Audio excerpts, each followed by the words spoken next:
कैसे हो भाई आप सारे। दरअसल मेरे को अभी मैंने एक ट्रेलर देखा मूवी का बैड न्यूज़, विक्की कौशल की एक मूवी आ रही है और मेरे को बिल्कुल ये सही टाइम लगा क्योंकि मेरे बैक ऑफ द माइंड में एक बात चल रही थी जो बोलनी थी पर बोलने का सही मौका नहीं मिल रहा था। और ज़्यादा बड़ी वीडियो भी नहीं होगी क्योंकि जो मैसेज है वो भी इतना ज़्यादा खास कोई डेटा ड्रिवन नहीं है बहुत ज़्यादा। थोड़ा सा पहले समराइज कर देता हूँ कि उस मूवी में क्या था, मूवी नहीं सॉरी ट्रेलर में क्या था। बैड न्यूज़ का ट्रेलर अभी तक मूवी का आया है। उसमें जो एक्ट्रेस है एक्चुअली वो प्रेग्नेंट हो जाती है लेकिन उसको पता नहीं होता कि उसका बाप कौन है, बच्चे का बाप कौन है। ऐसा प्रोबेबली क्यों हुआ होगा? क्योंकि बहुत ही कम टाइम के अंतराल में दो व्यक्तियों के साथ उन्होंने टाइम स्पेंड करा होगा। बाद में फिर जब टेस्ट वगैरह कराए गए तो पता चला कि जो बच्चा है वो दोनों का ही है। अब पता नहीं ट्रेलर से पूरी तरीके से क्लियर नहीं हो पाता कि एक बच्चा है या ट्विंस है, पर जैसा भी सीन है इस मूवी के थ्रू एक चीज बड़ी क्लियरली होती है जो बॉलीवुड और कैमरा इंडस्ट्री बहुत लंबे टाइम से कर रहा है, मल्टीपल रिलेशनशिप्स को नॉर्मलाइज करना। बात शुरू करते हैं बड़ी प्रैक्टिकली। ये टाइम ऐसा आ चुका है 2024 का कि इस टाइम पे ये मानना कि भाई अरेंज मैरिज टोटली सक्सेसफुल है वही करनी चाहिए, ये सही नहीं होगा। टाइम के साथ हमें भी मॉडर्नाइज होना पड़ता है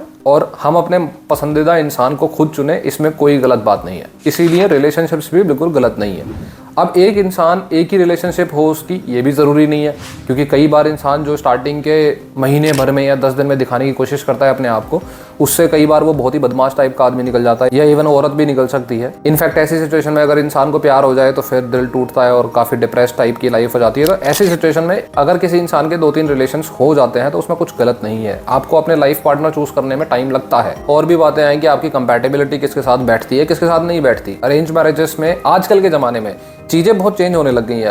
अब एक इंसान ऐसा है जो कानपुर का बंदा होगा, जॉब बेंगलोर में कर रहा है। एक इंसान ऐसा होगा जो शायद दिल्ली का हो लेकिन उस जो बंदा है वो जॉब कर रहा है अमेरिका में पिछले कई सालों से। तो उससे ये एक्सपेक्ट करना कि भाई वो घर आके और फिर अरेंज मैरिज करेगा या लड़की को देखभाल के शादी करेगा, ये शायद ना पॉसिबल हो, उसकी कंपैटिबिलिटी डिफरेंट हो। तो प्रैक्टिकली ये चीज़ समझ में आती है कि इंसान को अपना लाइफ पार्टनर खुद ही चूज करना है, ज़्यादा बेटर ऑप्शन है।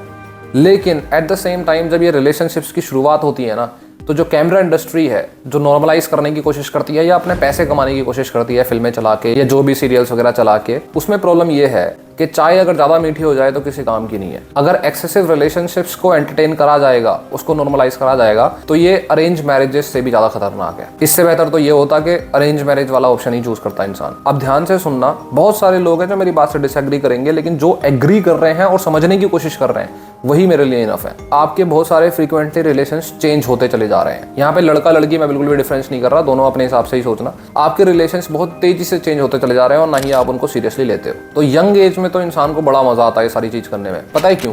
क्योंकि उसके पास दोस्त होते हैं, उसके पास भाई बहन होते हैं, उसके पास ऑफ कोर्स अपने पेरेंट्स भी होते हैं। अब ऐसे टाइम में यंग एज में जब उसे इमोशनल सपोर्ट करने के लिए बहुत सारे बंदे या लोग अवेलेबल हैं, वो ये गलती कर देता है कि अपने सबकॉन्शियस या इमोशनल ब्रेन को इतने गंदे तरीके से डैमेज करता है कि आने वाला टाइम उसके लिए बहुत डिप्रेसिंग होने वाला है। पहले तो ये चीज़ बड़ी बेसिकली क्लियर है कि अगर आप अपना पार्टनर साथ वाला उसको रेगुलरली चेंज कर रहे हो तो ये बात तो श्योर है कि वो आपका वो बंदा नहीं है जिसके साथ आप सीक्रेट शेयर कर सकते हो या आप अपने अंदर की भड़ास निकाल सकते हो। क्योंकि ऐसे काम के लिए एक परमानेंट बंदा चाहिए, एटलीस्ट उस पर्टिकुलर फ्रेम ऑफ टाइम के लिए तो पर्टिकुलर बंदा चाहिए। हो सकता है बाद में आपको लगे कि आपकी कंपैटिबिलिटी ठीक नहीं है या बहुत ज़्यादा लड़ाइयाँ हो जाए, टॉक्सिक रिलेशन हो जाए, लेकिन उस पर्टिकुलर टाइम में एटलीस्ट आपको वो बंदा परमानेंट लगता है, इसलिए आप उसके साथ सीक्रेट्स वगैरह शेयर कर पाते हो। अब यहाँ से होती है प्रॉब्लम क्रिएट होना शुरू, क्योंकि हमारा जो सिर्फ आज के बारे में सोचने का दिमाग होता है वो आज तो सोच रहा है कि हमारे पास दोस्त हैं, भाई बहन है, सब कुछ है, लेकिन वो कल आपके इमोशनल सपोर्ट के लिए नहीं होंगे। जब उनकी फैमिलीज क्रिएट हो जाएंगी, दोस्तों की भी भाई बहनों की भी, तो उनकी फैमिलीज डिफरेंट हो जाती हैं। चाहे आप कितना मर्जी अपने दिल को दिलासा देने की कोशिश करो,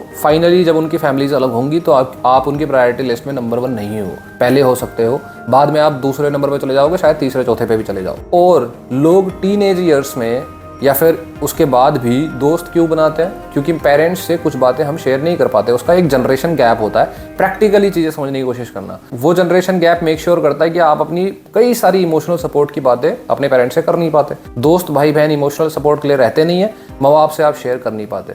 वहाँ से शुरुआत होती है उस डिप्रेशन की और नेवर एंडिंग डिप्रेशन की। और इसी का रिजल्ट है कि जैसे जैसे हमारा कंट्री वेस्टर्नाइजेशन के अंदर घुसता चला जा रहा है, वैसे वैसे जो अर्बन एरियाज हैं वहाँ पे डाइवोर्स रेट और इवन सुसाइड रेट बढ़ते चले जा रहे हैं। जो अर्बन एरियाज हैं या अल्ट्रा रिच फैमिलीज हैं, कहने को उनके पास बड़ा लेविश लाइफस्टाइल है, हजारों नौकर हो सकते हैं, हजारों रिलेशंस भी हो सकते हैं, लेकिन अपनी टॉप सीक्रेट बातों को शेयर करने के लिए लोग नहीं बचते।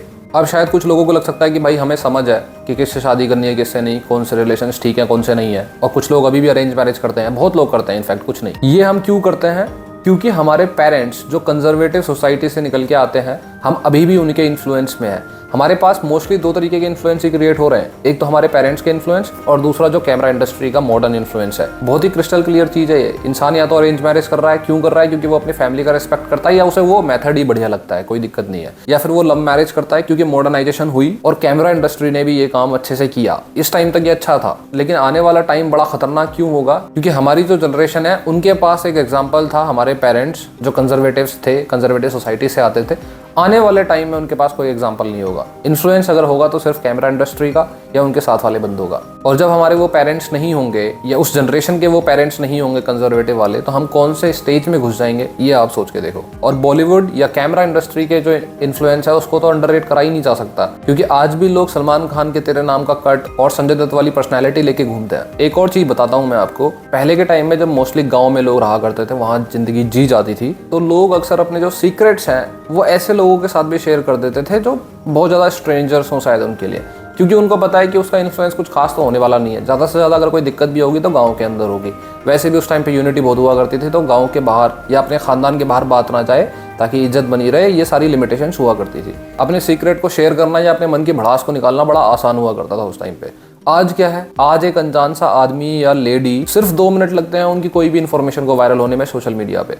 आज सारा वर्ल्ड इतना इंटरकनेक्टेड हो चुका है कि आज जो इमोशनल प्रेजेंस की जरूरत है इंसान की, वो पीक लेवल की है। और ऐसे टाइम में जो आपके अराउंड 2-4 लोग हैं वो कलेक्ट करना सबसे बड़ी प्रायोरिटी है। और हम क्या कर रहे हैं, अपने सबकॉन्शियस को, अपने इमोशनल ब्रेन को डैमेज कर रहे हैं। कई बार तो ऐसी सिचुएशन भी क्रिएट होती है कि किसी इंसान को सही बंदा या बंदी मिल भी जाए, तब भी वो उसके साथ इन्फॉर्मेशन शेयर नहीं कर पा रहा, क्योंकि उसके अंदर बहुत सारे ट्रस्ट इश्यूज हैं। एक तरफ हमारे यहाँ पंचायत जैसी सीरीज आती है, उसमें रिंकी और सचिव विजय का बड़ा सही लव कॉम्बिनेशन दिखाया है।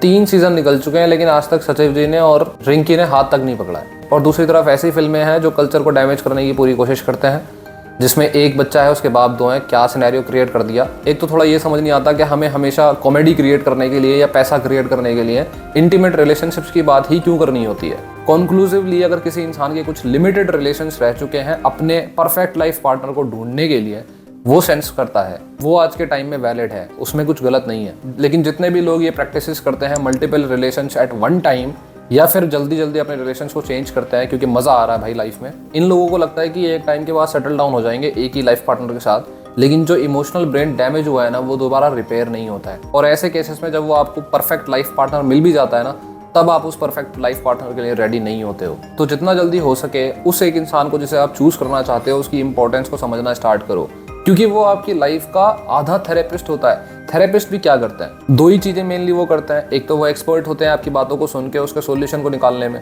दूसरा, वो आपकी बातों को सिर्फ सुनते हैं विद कंप्लीट प्राइवेसी, आपकी बातें कहीं लीक नहीं होंगी। और ये दूसरा वाला आधा काम तो आपका पार्टनर हमेशा ही जिंदगी के मोड़ पे, हर छोटे मोटे मोड़ पे करता है। ये गलती मत करो।